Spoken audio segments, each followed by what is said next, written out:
If you've ever felt like you want some kind of handbook for navigating all of the sticky situations that come up in business, today's episode is going to be a great one for you. I am talking with my friend Michelle Whyte, who is helping entrepreneurs and especially online entrepreneurs build up etiquette in their businesses so that they can grow through relationships and navigate all of the complicated things that come up when you are running a business and dealing with clients and customers and having an online presence. Michelle Whyte is the Empress of Etiquette, specializing in curating meaningful experiences that bring people together, fostering authentic connections, and celebrating the beauty of human interaction. She is using her 18 years of hospitality and event planning, along with her business etiquette expertise, to elevate the intention behind gathering people together for more memorable and meaningful experiences. Whether it's through event planning, nurturing interpersonal bonds, or mentoring entrepreneurs, Michelle's passion lies in creating spaces where people can connect, communicate, and carry themselves with more ease and authenticity.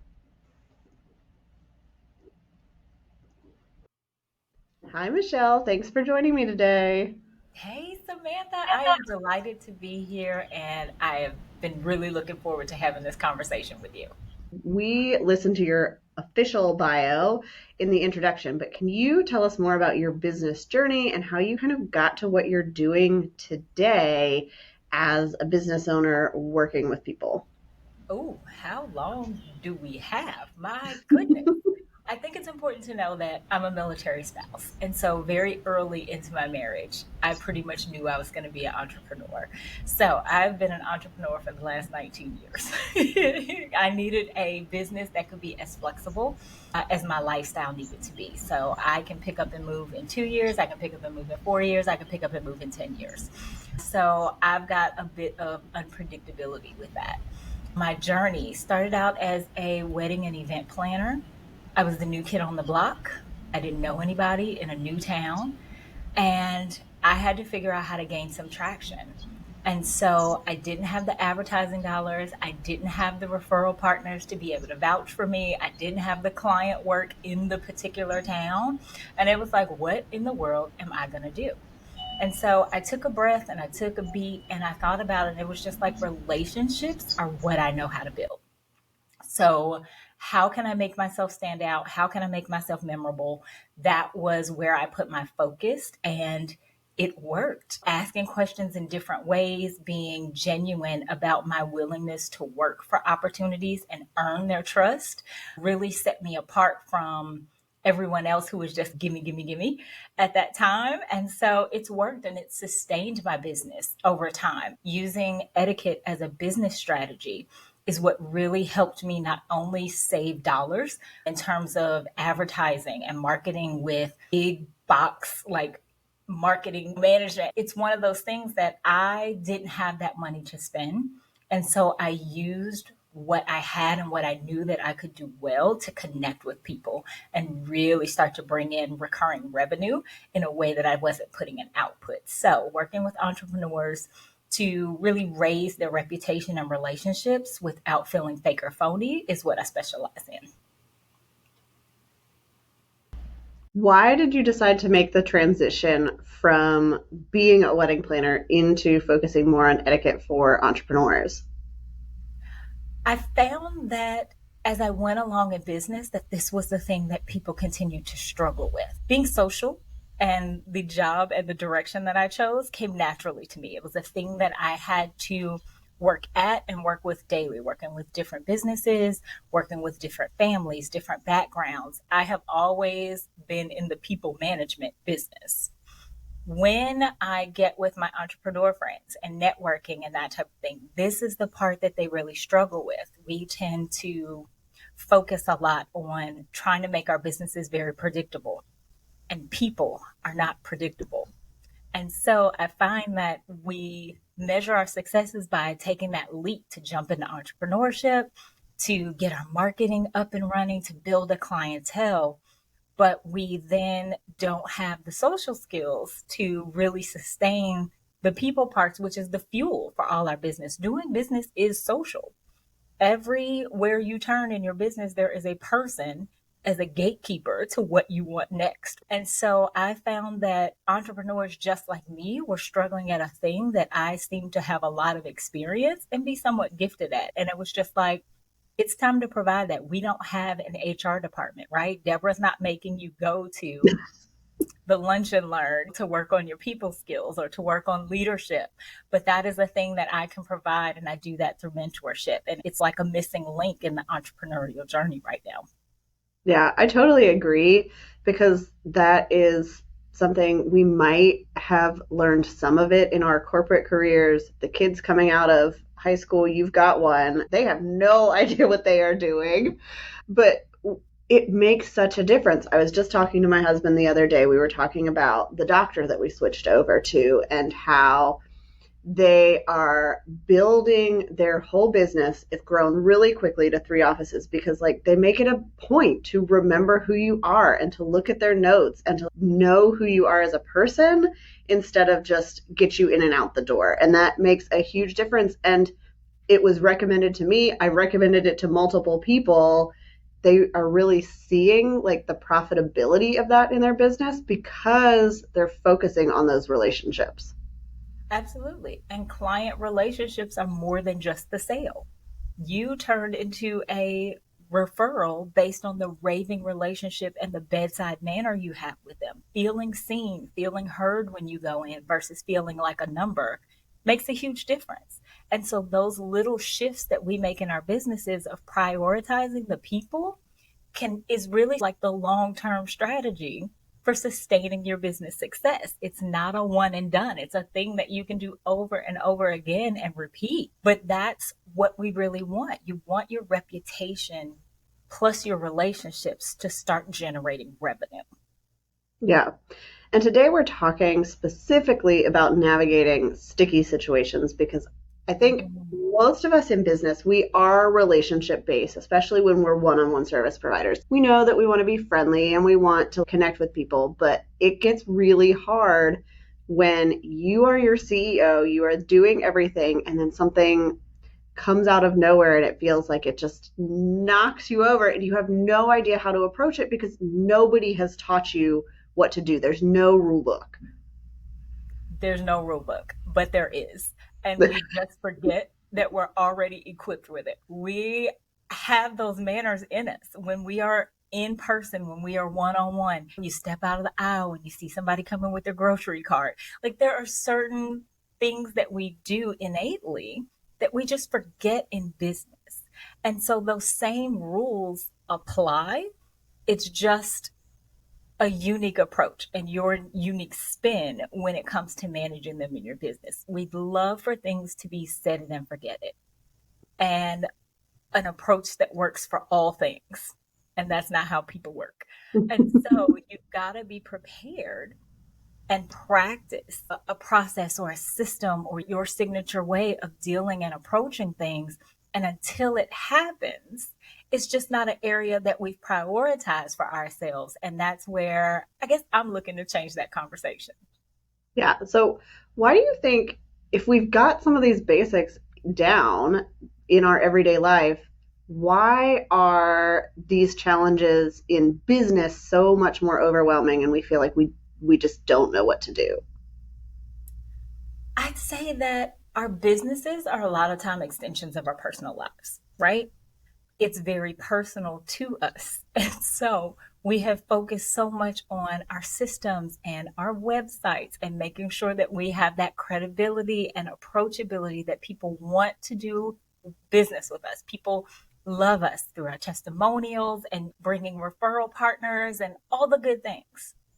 We aren't prepared when someone doesn't love us, right? How do you practice and prepare for that, right? So until it happens, you don't know what you don't know. Emotions get injured at that point. You feel deeply wounded and affected by something that's just professional.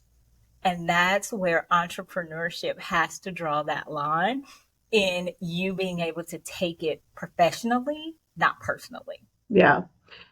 So, I personally am pretty hard to offend as a person. It just doesn't bother me. But I can see in business, because it's so personal and it's such like a piece of you, if somebody were to say something about my child or they didn't like my child, who wouldn't like this little kid? Like, he's the most beautiful child in the whole world. And I think a lot of people can relate is, okay, you say something to me, it'll be fine. But like, we want to protect those things that are so precious to us.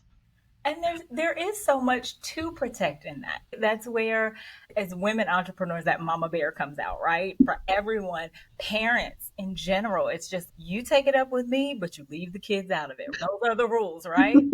But these aren't our children, right? So the big thing for me in helping people understand like where we draw that line, we've got to mentally separate the facts from the feelings.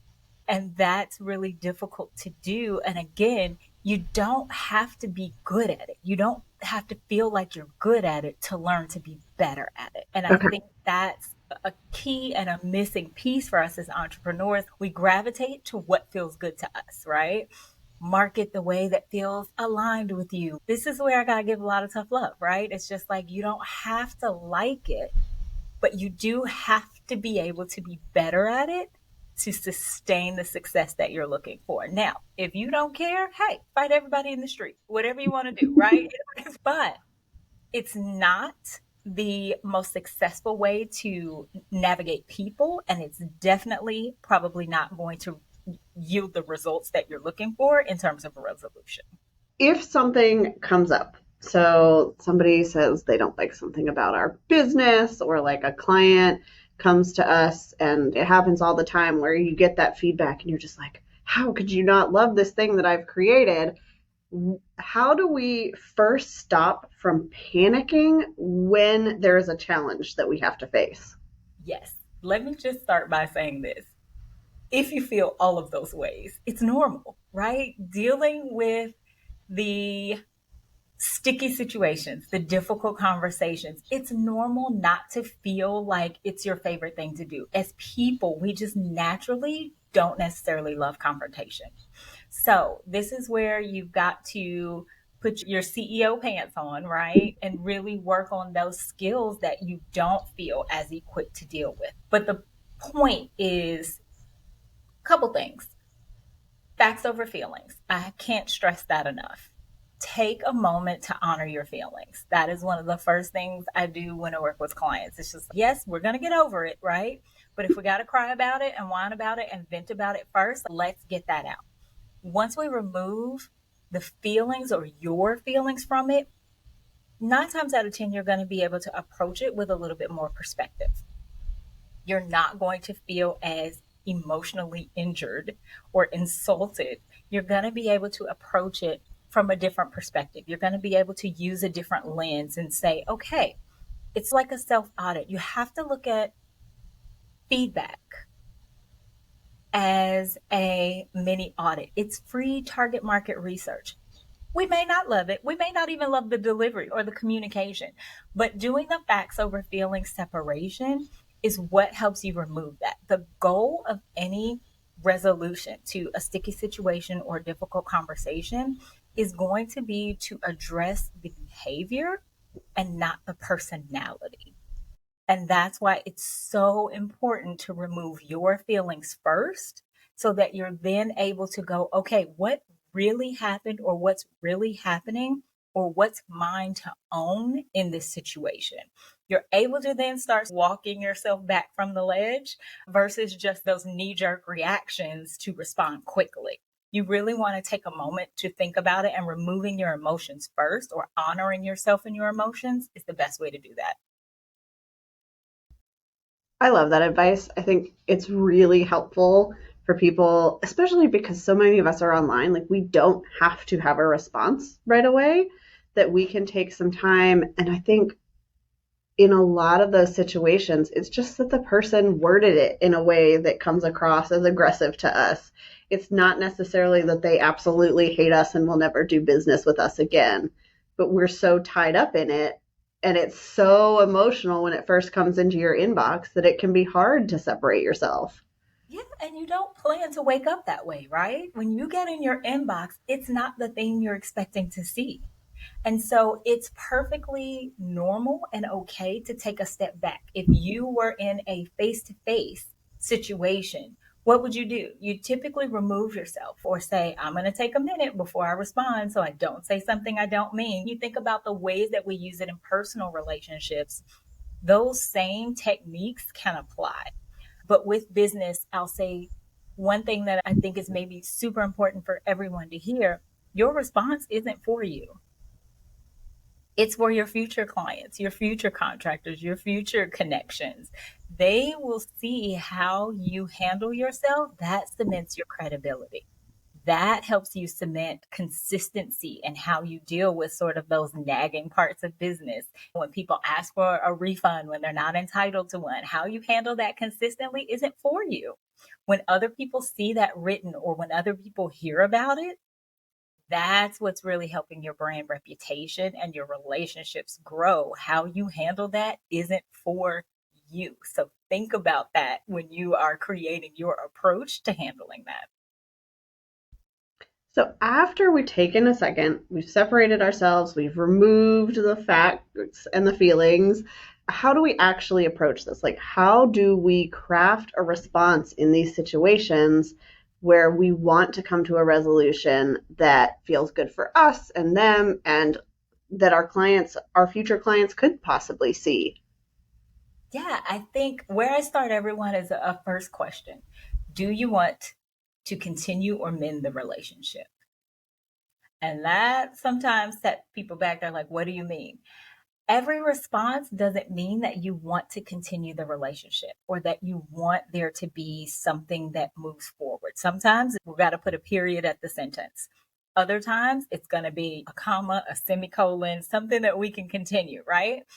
So it's important to ask yourself, do you want this relationship, or is this a relationship that is beneficial or healthy for you personally or your business brand? That's really going to set the tone for how you approach it, right? So remove the facts from the feelings, then ask yourself, is this a relationship we want to continue? From there, you're going to do a couple of things. You're going to remind yourself to be calm, very important. To be mindful of how others can perceive your tone. Body language is a language, if it's in person or via video. The tone of your voice, the words that you choose are all a part of your image, which are all part of your reputation, right? So everything is interconnected. So you want to be calm. You want to address the behavior and not the person. And what I mean by that is sometimes that's even applying benefit of the doubt, even when it's not there. When someone hits like a back charge, it's just like maybe they were clicking a lot of buttons at one time. Maybe they weren't intentionally trying to take money from you that your contract says that they're not entitled to. You know what I mean? So maybe applying some benefit of the doubt can be really helpful with that as well. You definitely want to stick to the facts in your approach. You want to make sure that you, once you've separated those feelings, is it yours to address? Their inconvenience sometimes isn't yours to own, but you can take a look at your practices to see if there are areas of improvement. Like I say, use it as feedback, right? You're able to see, do I really lay out the scope of work? Is that a part of my sales call? Maybe I could have gone the extra mile in explaining. But you can absolutely apply your boundaries and still respond with grace and kindness. And it's totally okay to do that. Everything isn't the resolve that someone wants. So you've got to be flexible and be willing to negotiate. But my last maybe two bits of advice are: you have to have a solution in mind, because you definitely don't want to come to the table with a kitchen sink attitude, whatever makes you happy. No, we're CEOs and we have boundaries and bottom lines to protect, right? So you want to have a solution in the back of your mind, but you want to be willing to negotiate. You are in love with your business. You know how it's supposed to work. If that isn't someone's experience, then maybe offering a win-win can help you both. It's not all or nothing. But again, all of these things are helpful in creating that resolution, removing the facts over the feelings, being calm, addressing just the facts, not the personality, right? Being flexible, offering a solution, but being willing to negotiate, having a plan B. It won't always turn out how you think, but it doesn't always have to turn out how you think. We go worst case scenario, but having that backup plan, having those solutions in mind really help you navigate and pivot in real time versus you being stuck in the agony of it replaying in your head. Yeah. I think it's so helpful to start by asking the question of whether you want this relationship to continue. I have had people reach out to me and we've had a sales call, and then they'll come back with a lot of questions or they'll want me to change my contract. In the past, I've actually sat and gone, you know what, if you have this many questions now, it's probably not going to be a good fit. And it's a whole lot easier to release them than to dive into a service and regret it later. And I think just figuring out, do I want to continue working with this person? And that's going to affect how you approach the resolution. You see it in your own business, don't you? And it really is key because every fit and every opportunity isn't the right fit or the right opportunity or the right client for you. And so, really starting to apply discernment to those decisions is really important for every one of us. Do you have any tips or things that you've seen work in specific situations that come up a lot for entrepreneurs that we might be able to apply in our own businesses? Say each approach has to be unique. It really does. As service providers, we encounter so many different things that are specialty to our industry. But the tips that I've shared again about removing the facts from the feelings, the being calm, those are techniques every entrepreneur can use, right? Those are techniques that no matter what your industry is, and typically no matter what the situation is, if you're applying consideration, honesty, and respect, chances are you're going to be able to navigate that in a way that your brand can be proud of. And that's what I want to empower entrepreneurs to be able to do, right? I think that's what's key to whatever pops up, because sometimes it'll be client, but what happens when a collaboration is going awry? You want to be able to apply those same techniques, consideration, honesty, and respect. And that's going to set the tone and provide you a process to be able to repeat with consistency, right? So, as somebody has figured out what they want their ideal resolution to be and they've taken some time, how do you recommend responding to these situations? Is email usually the best? How do we compose a good response to somebody who has brought us a sticky situation? I definitely encourage everyone to keep it private. Number one, if there is a social situation going on one of those platforms, take it offline, right? I always say that email is for who, what, and when. But if you get into how, it's a phone call. And I know that we are shifting away from that one on one, but I definitely say start by making the offer. You want to start by getting somebody on Zoom or on the phone or something where it lessens the opportunity for miscommunication. Words, tone, word choices, all of those things tend to be misconstrued, especially when emotions are running high. So you want to do your best to address privately and promptly. So you want to at least make the offer to say, hey, why don't we hop on a 10-minute call to discuss when you've gathered your thoughts and thought about maybe those potential solutions. That's when you make that offer to go above and beyond and get that face to face time versus just quickly responding to email. Now, if it's their preference, then you want to honor their preference. But if you can, you want to smooth things over. Sometimes things are a little different when we're face to face versus behind a keyboard. And I think we all can resonate with that in these virtual spaces, right? Digital manners sometimes go out of the window. But we want to do our best as CEOs to remain in the driver's seat. I think most of us prefer to avoid a call, especially in those situations. But I think you're right in that if we're doing it over email, it's really easy to misconstrue what somebody is saying. And there's just a delay. There's the back and forth that you are not going to get to see them, to see their responses. And it's going to take a whole lot longer to get to a resolution because everybody's having to take time every second to compose responses. But I think that's also where it can be really important to stay calm and be in a space where you can get on a call and not either freak out at the person or feel like you just have to give up everything because you That just want to make them happy. exactly. It is an art and it is a skill that can be finessed, but it is something that we can also work at. You don't have to give away your whole business to make someone happy. Like I said, there are boundaries in place, but getting that face to face time or at least that voice to voice sometimes helps to convey your compassion and your concern versus your words. When we get into periods, it's just ones and zeros. There are a lot of assumptions that come into play. And so I think it really sets you apart and makes you memorable, especially as we get into these more digital communications and ways of customer service to offer your time, especially when it's involving a sticky situation or a difficult conversation that needs to be had. I think it sets you apart. Yeah. And I think that is going back to how do you want the relationship to move forward? If you really want to have a good resolution and keep working together, you have to have a face to face conversation, just like you would with a spouse or a friend. Like you've got to sit down and talk it through. And if you've decided that you don't think that it needs to move forward, maybe that's when an email can work. You still want to be polite and compassionate, but you're not as worried about, okay, let's talk this out and figure out a way forward together. End of the day, you want it to end amicably, whether we're continuing the relationship or this is the final out, right? It still doesn't have to end badly.